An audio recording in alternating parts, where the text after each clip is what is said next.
Fala pessoal, eu sou Mauro, economista do Porquê. Começa agora mais um episódio do Economista em Tudo.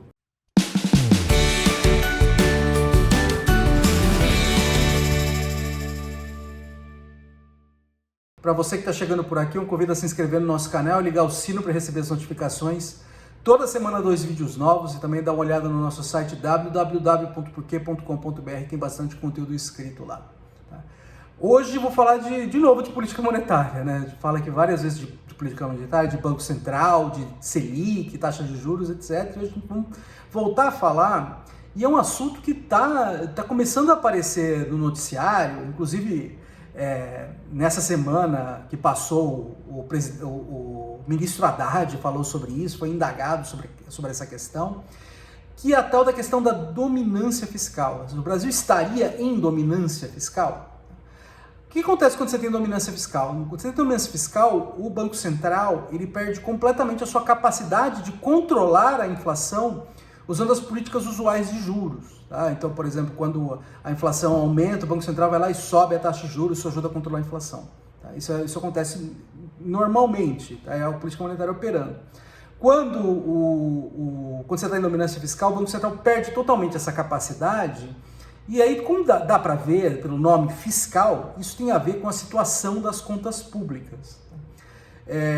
E aí esse é um assunto que vai e volta na economia brasileira, que toda vez que fica mais claro a fragilidade das contas públicas, e é uma coisa de décadas já aqui no Brasil, esse assunto volta a aparecer. Tá? Então, primeiro eu vou explicar como é que a política monetária ela funciona em situações normais, tá, em que você consegue controlar a inflação, e aí depois eu vou falar um pouco da dominância fiscal, que aconteceria sobre dominância fiscal. Tá? Bom, primeiro, como é que a política monetária funciona no controle da inflação? Tá? Então, toda vez que a inflação aumenta, ou tem uma sensação que a inflação está sendo um problema, por exemplo, está saindo fora da meta do Banco Central, o Banco Central vai lá e ele sobe a taxa de juros, que no Brasil é a Selic. Tá? Quando a Selic sobe, a taxa de juros da economia sobe, a economia dá uma esfriada. A economia dando uma esfriada, quem está lá repassando o preço, aumento de preço, tem mais dificuldade de aumentar preço numa situação em que a economia está pior. Então, com isso, os repasses de preço tendem a ser mais fracos e a inflação cai. Tá? Só que a inflação não cai imediatamente. Ela cai, assim, tem uma devasagens na política monetária, demora alguns meses para isso acontecer.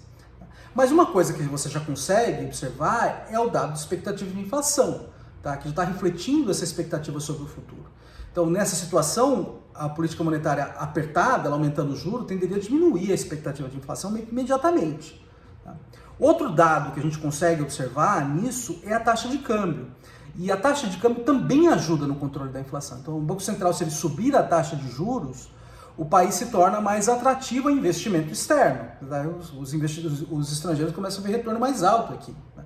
Ele se tornando mais atrativo ao investimento externo, o real fortalece. Tá? Então, o dólar tende a cair.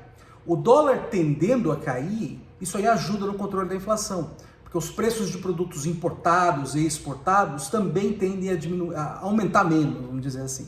Tá? Então, esses dois canais, eles ajudam no controle da inflação. Tá? O efeito sobre a economia, esfriando a economia, e o efeito sobre o câmbio. E o que dá para observar direto, que daria para observar direto, é dado de expectativa e dado da taxa de câmbio. Tá? O que acontece em dominância fiscal? Em dominância fiscal, isso aí acontece quando a situação fiscal está muito ruim, ela está muito deteriorada. Eu acho que esse é o medo agora, principalmente aí ao longo do ano passado, isso começou a ficar mais claro. Quando o Banco Central sobe o juro, ele piora a situação fiscal do governo. Tá? Por que ele piora a situação fiscal do governo? Porque o governo tem que pagar juro para os seus credores. Então, para continuar rolando a sua dívida, tá? Tomando emprestado no mercado, agora ele tem que pagar um juro mais alto. Isso aí piora a situação fiscal do país. Tá? Então, dependendo do caso, se essa piora na situação fiscal do país ela for suficientemente forte, tá? Esse aumento de juro pode fazer com que a expectativa de inflação piore, não caia. Tá? Por que isso aconteceria? Bom, piora fiscal, começa a aumentar as chances de cenários no futuro em que o governo parte para o desespero e começa a financiar com impressão de dinheiro. Tá? Isso aí gera inflação no futuro. Então, nesse caso de dominância fiscal, teria um aumento no juro, piorando a situação fiscal e, com isso, subindo a inflação no futuro. E a expectativa de inflação tenderia a subir hoje. Tá? Então vai totalmente o contrário do que a gente espera da política monetária. Subindo a juros, expectativa de inflação subindo. E aí é o descontrole total, a perda de capacidade total do Banco Central em controlar a inflação. É verdade. Do lado do câmbio, a gente observaria a mesma coisa, só que jogando no sentido ao contrário do que eu falei antes. Tá? O que poderia acontecer do lado do câmbio? Sobe o juro, piora a situação fiscal do país. O país se torna mais arriscado, os estrangeiros querem pular fora. Os estrangeiros querendo pular fora, sai recurso do país, sai dólar do país, o preço do dólar sobe. Tá? E aí o real perde força, na verdade, quando ele deveria ganhar em situações normais. Então na dominância fiscal tudo vai ao contrário, tá? E tudo compactua para piorar o cenário inflacionário.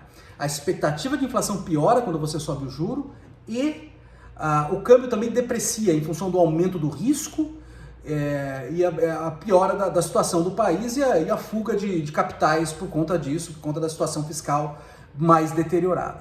Tá? Então isso aí é uma questão para os dados, e eu queria falar aqui de um paper meu, fazer um pouco de merchandising aqui, fazer um pouco de propaganda aqui, de um paper meu com o Carlos Eduardo Gonçalves, que é o meu parceiro aqui no Porquê, o Dudu, e com o Fernando Genta, em que a gente vai olhar para os dados. A gente vai olhar para os dados, em particular a gente vai olhar para semanas em que tem decisão do Copom. Tá? E comparar com semanas em que não tem decisão do Copom. O que é a decisão do Copom? O Banco Central se reúne ali para definir o que vai fazer com a taxa de juros.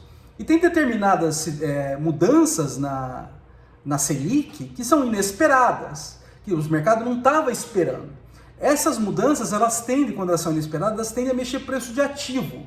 Tá? E mexendo o preço de ativo no mercado financeiro, a gente consegue captar o que aconteceria com a expectativa de inflação e com a taxa de câmbio, e com o risco país, para ver se essa história de dominância fiscal, se ela tem perna. Como é que a gente capta o dado da expectativa de inflação? No Brasil, pelo passado inflacionário que a gente teve, você tem um mercado bem líquido ali de títulos que protegem contra a inflação. Tá? Então, por exemplo, no Tesouro Direto tem um título chamado Tesouro Inflação. Tá? Ele te paga a inflação mais um juro. Tá? Então, com isso, ele te protege contra a inflação. Porque toda vez que a inflação sobe, o retorno nominal sobe, então o retorno real está lá protegido. Tá? Mas tem títulos que não protegem contra a inflação. Ele vai te pagar um juro, sei lá, 12% ao ano, independente do que acontecer. Então, se a inflação é mais alta, o retorno real, o poder de compra do teu título, ele cai. Tá? Então, o que acontece quando a expectativa de inflação sobe? Esses títulos que protegem contra a inflação, eles começam a ficar mais atrativos. Tá? E aí, com base nisso, a gente consegue captar a diferença de retorno entre os dois ativos, você consegue tirar uma medida, os dois tipos de ativo, né, os que protegem e os que não protegem, uma medida de expectativa de inflação. Tá? E o legal disso é que você tem um dado diário, então eu consigo ver depois que o Copom toma a sua decisão, o efeito no dia seguinte na expectativa de inflação. Dado de câmbio, óbvio, isso é mais fácil, né? Você tem dado isso dia a dia, é muito fácil pegar esse dado, então dá para captar o efeito sobre a taxa de câmbio. E dado de risco também dá para ver. Tá? O que é esse dado de risco?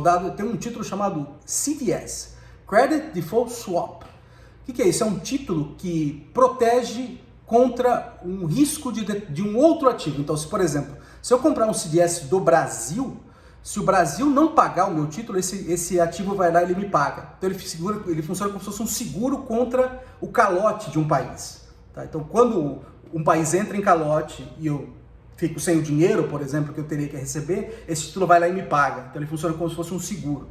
E quando sobe o risco, o seguro fica mais atrativo. Tá? Então a gente consegue também captar a variação no risco com base nesse título que funciona como se fosse um seguro. Tá? Então a gente tem essas três coisas, dá para olhar quando tem uma mudança, um aumento inesperado na Selic, o que acontece com expectativa de inflação, o que acontece com taxa de câmbio e o que acontece com risco. Se a gente estivesse no mundo de dominância fiscal, o que teria que acontecer? A expectativa de inflação teria que subir, tá? O real teria que depreciar, tá? Ou seja, o dólar teria que subir e o risco teria que piorar. Tá? Se não tem dominância fiscal, as coisas funcionam normalmente. A Selic sobe, a expectativa de inflação cai e o real aprecia. Isso ajuda a controlar a inflação. O que aparece nos dados? É o segundo caso. Tá? E é bem claro, e é bem forte o resultado e robusto. Quando a Selic sobe, a expectativa de inflação cai, sobe de maneira inesperada, né? A expectativa de inflação cai, o real aprecia e não tem efeito no risco, tá? Então a política monetária parece que está funcionando como ela precisa funcionar no controle da inflação. Então, olhando para o passado recente, para esses dados de alta frequência, usando dados do mercado financeiro, não tem dominância fiscal. Quer dizer que não vai ter no futuro? Não necessariamente. Pode ser que a situação fiscal piore tanto que você comece a política monetária perca a sua capacidade de controlar a inflação. Mas até agora não parece ser o caso. Tá? Eu estou deixando aqui no vídeo a descrição do artigo aqui para quem tiver interesse. É isso aí, pessoal. Muito obrigado por ter assistido o vídeo. A gente volta a conversar mais na semana que vem. Deem uma olhada no nosso site, tem bastante conteúdo escrito lá, www.porquê.com.br. Também tem as redes sociais no YouTube, no Facebook, no Instagram e no X. E é isso aí, até a semana que vem. Um abraço!